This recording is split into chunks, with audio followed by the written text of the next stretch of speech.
ta passion?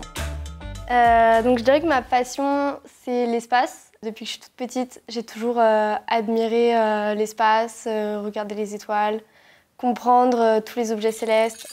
Ça, c'est le livre que j'ai lu le plus quand j'étais petite. Je pense que je l'ai regardé pendant des heures.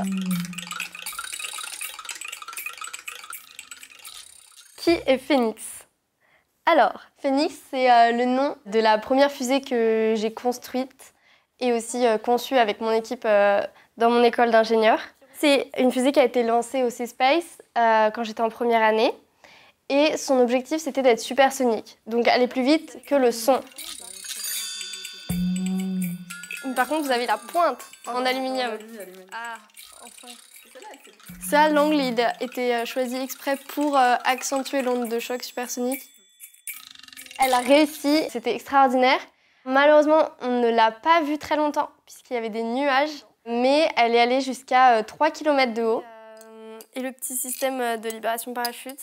J'ai pu allier ma passion aussi pour la technique et l'ingénierie que j'ai développée ces dernières années, et pour le spatial, donc c'était vraiment le projet rêvé pour moi.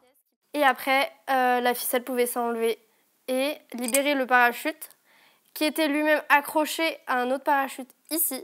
La semaine à Tarbes, au C-Space, moi j'en ai des souvenirs fous, surtout quand j'ai appuyé sur le bouton pour qu'elle décolle. Et qu'on l'a retrouvée après l'avoir cherchée pendant 3 jours. Elle était cachée dans les bois. Faut-il être une bricoleuse hors pair pour fabriquer une fusée? Non. Pour moi, non. On l'apprend, en fait. Ce qui est super, c'est qu'aujourd'hui, il y a beaucoup d'associations, notamment Planète Science.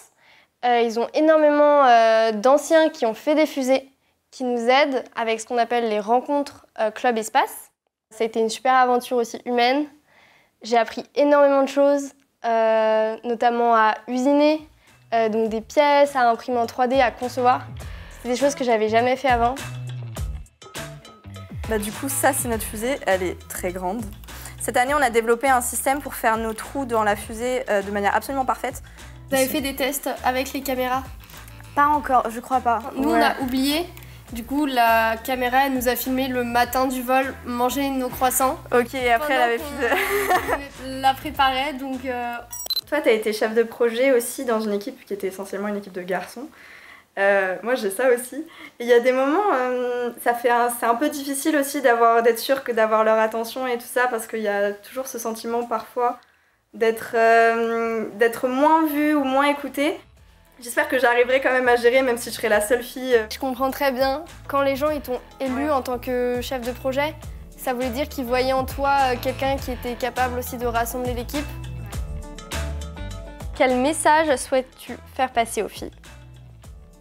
Moi, c'est quelque chose qui me tient beaucoup à cœur, de leur dire qu'il ne faut pas qu'elles aient peur de se lancer. Que la science, c'est aussi quelque chose qui peut leur appartenir, qui est faite pour elles. Toutes les filles, elles sont capables de réaliser leurs rêves. Vraiment, il ne faut pas en douter.